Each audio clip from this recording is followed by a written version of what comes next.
Olá, sexto ano B, tudo bem com vocês? Hoje nós vamos dar continuidade com as nossas aulas de português, tá certo?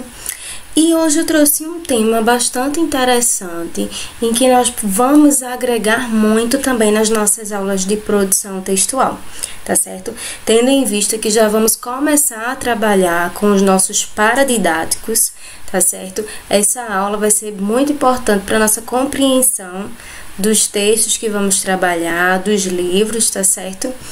E para isso eu trouxe alguns aspectos, tá certo? Que vocês devem tomar nota dessas afirmativas, dos exemplos que eu vou citar para vocês, tá certo? E é isso, prestem atenção nos slides, anotem o máximo de informações possíveis, e é isso, vamos lá? Bom, nós vamos tratar hoje, né, de falar um pouco sobre os elementos da narrativa. Na nossa aula de produção textual, nós estudamos um pouco sobre o gênero literário fábula. E nessa aula, eu trouxe alguns exemplos, né, de elementos da narrativa dentro da fábula. Identifiquei alguns desses aspectos nesse gênero, tá certo? Mas hoje eu vou tratar de detalhar mais cada um desses pontos que eu trouxe hoje para vocês, tá certo? Vamos lá, eu trouxe esse esquema, tá certo? Com todos os elementos da narrativa.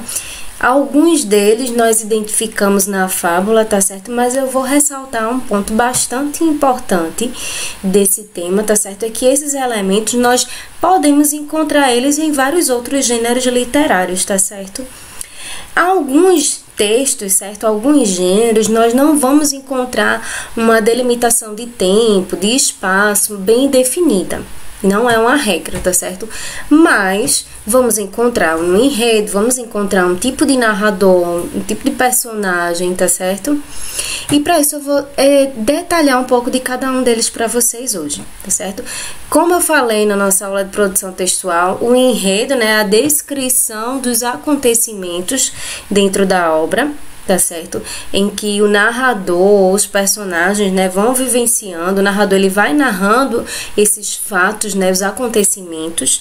Então, esse momento em que está sendo narrado tudo isso, né, a história em si, o desenrolar da história, nós falamos sobre enredo, nós estamos falando sobre o enredo do texto, tá certo? Da obra literária.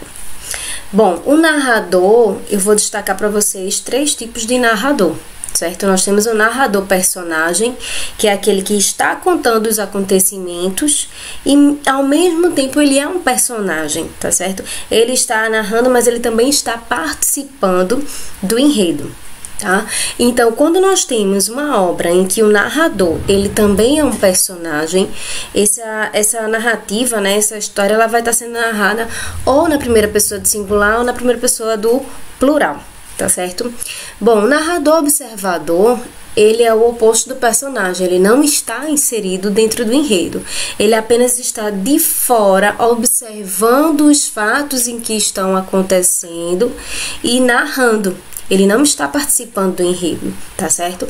E o narrador onisciente é aquele que pode estar participando ou não, mas que ele tem consciência, ele sabe de tudo o que os outros personagens pensam. Ele está em todos os lugares, ele entende os pensamentos dos personagens e ele descreve esses pensamentos ao longo do enredo, tá certo?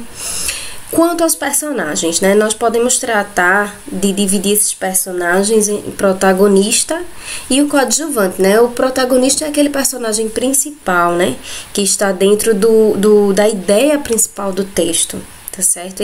Todo o desenrolar da história vai ser voltada para esse personagem principal.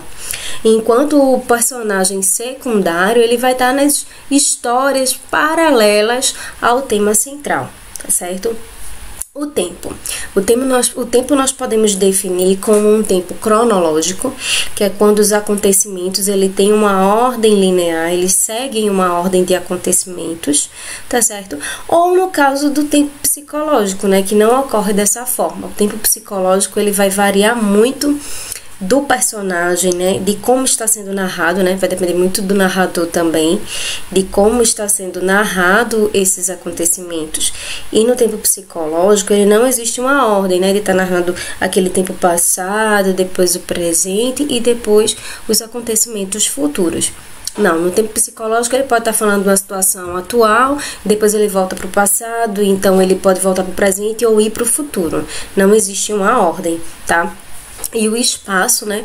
Existe o espaço físico, em que o narrador ele vai estar dando o detalhamento, né, das características físicas de onde está se passando a narrativa, tá certo?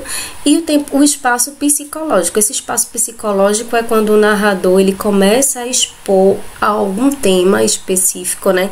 Seja sobre seus sentimentos, sobre suas ideias. E quando ele começa a falar sobre as suas ideias e os seus pensamentos, pode acontecer dele não descrever um lugar. E aí é quando eu vou dizer que esse espaço é um espaço psicológico, porque não tem uma escrita, né, um detalhamento das características físicas desse espaço. Lembrando também que esse espaço físico, ele pode ser subdividido em espaço físico aberto ou fechado. Eu poderia dizer que um espaço físico fechado poderia ser a delimitação de um espaço. Eu descrever, né, as características de uma sala, onde está situado, né, aquele personagem que está acontecendo alguma situação. Ou eu poderia falar de um espaço físico aberto, né, uma rua, uma fazenda, alguma coisa desse tipo, né, que não delimite exatamente um espaço onde esteja narrando, onde esteja acontecendo os fatos da história, tá certo? Bom, hoje nós falamos um pouco sobre esses elementos da narrativa. Eu trouxe para vocês algumas explicações, né, descrevi sobre o enredo, falei sobre os tipos de narrador, os tipos de personagem, né, o tempo cronológico, né, o tempo psicológico, o espaço físico, né, aberto, fechado e o espaço psicológico. Todos esses elementos da narrativa vocês precisam compreender muito bem. Tomem nota desses aspectos, tá certo? Porque vão ser importantíssimos para a compreensão e identificação desses elementos dentro dos paradidáticos que vamos trabalhar nas aulas de produção textual. Para as nossas atividades de hoje, eu vou deixar a página 60 e 61 do livro didático, porque são questões relacionadas mesmo à identificação desses elementos dentro de um texto de alguma obra literária que está lá nessas páginas do livro didático, tá certo? Eu espero que vocês tenham compreendido bem o assunto de hoje, tá certo? Respondam, façam essas atividades e até a próxima aula.